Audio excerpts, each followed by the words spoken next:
This one's also from Fox News. Mamdani forced to clarify relative invoked in viral Islamophobia antidote as questions swirl. So this guy is one of the leading candidates for New York mayor. Uh, but he's a Muslim man, and he's running for New York mayor. And apparently, he made some interesting remarks about an aunt of his who lived in fear after the events of 9/11 back in 2001.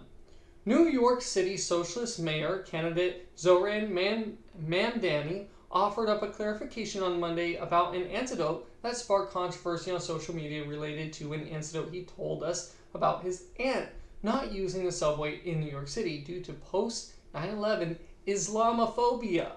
I want to speak to the memory of my aunt, he says, who stopped taking the subway after September 11th because she did not feel safe in her hijab. Mamdani, fighting back tears, told the crowd on October 24th, while outlining his concerns about Islamophobia and suggesting that criticisms of his anti-Israel positions are rooted in a disdain toward his Muslim faith. Well, maybe the reason why people don't like parts of the Muslim faith is because Muslims have a legitimate disdain towards Israelis because they are Israelis, because they are Jewish. I mean, let alone the fact that there is even an existing Jewish state. Their religion teaches them that those Jews are actually the worst of creatures.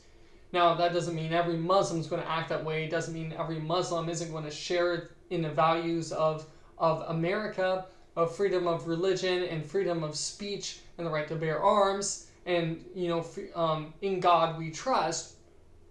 But with that said, there's actually a lot more reason for someone to be concerned about Islam. The position that Islam takes should make people worried, should make people concerned. But let's keep reading what this article says. The controversy reached the White House in the form of a post on X from Vice President J.D. Vance, who expressed skepticism about the story. He says, according to Zoran, the real victim of 9/11 was his auntie who got some allegedly bad looks, the vice president wrote. Now, I understand after an event like 9/11 that was perpetrated by Islamists. It was perpetrated by people who held to the Quran very, very radically and very, very conservatively in their radical Islamist fashion. And so I understand how whenever 9/11 happened, there was probably a lot of people needlessly hating innocent Muslim people in the country who had nothing to do with the event, let alone even believe it was an okay thing to do.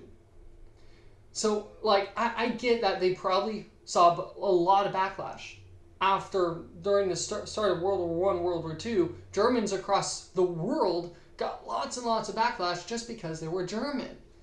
The Japanese during World War II in America got a lot of backlash, even though they were Americans. They got a lot of backlash because of the Japanese-American conflict. So it makes sense. I get it. I get that would be a concern. It's unfair for the people who didn't do anything. But here's the issue. Here's the issue. Islam, when you read the text, doesn't say a lot of nice things about people like me, about people like the Jews, or about people like Hindus, or any other religion outside of Islam. I mean, just about every religion is going to tell you that it's the way to get to heaven. Christianity does that, and I am unashamed of that. Jesus says, I'm the way, the truth, and life. No one comes to God, no one comes to Father but through me. But Christianity doesn't say something like this. This comes from the Quran, chapter 98, verse 6. This is Sahih International. It's a translation of the Quran. It says this, indeed, they who disbelieve among the people of the scripture, that's Jews and Christians, and the polytheists, will be in the fire of hell, abiding eternally therein. Those are the worst of creatures. So according to the Quran, I am one of the worst of creatures. I'm lower than a pig. I'm lower than a dog. I'm lower than a gnat. And so I know that not every Muslim views people that way, but it is a little bit of a concern.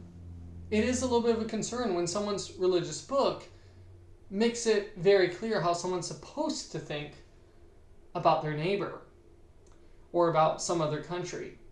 In fact, I'm sure this is like one of the verses that inspired the radical Islamists who came and perpetrated 9/11.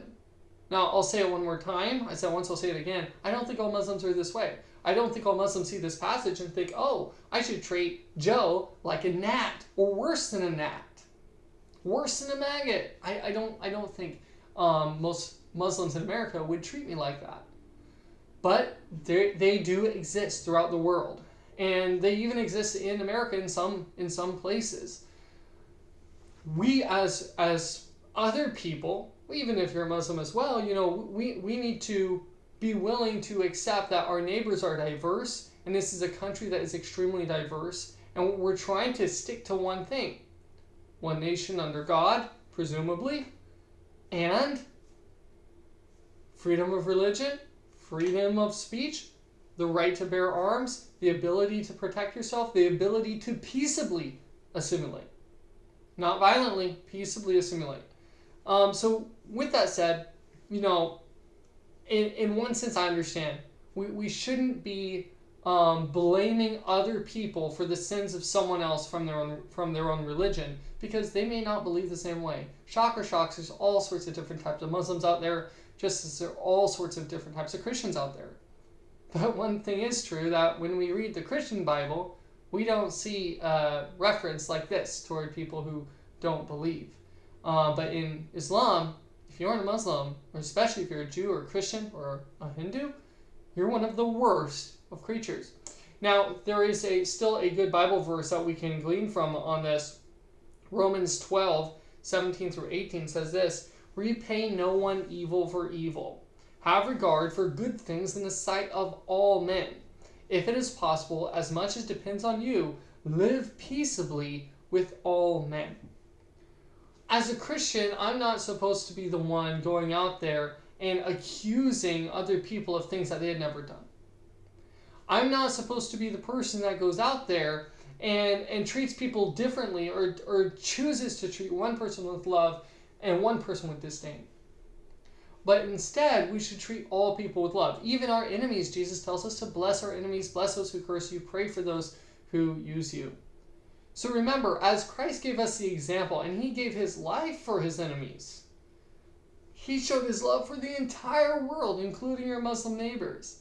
Make sure you show them the light of Jesus Christ, and you show them that under Jesus, this world really is a better place, and that our lives can really be transformed and made totally better.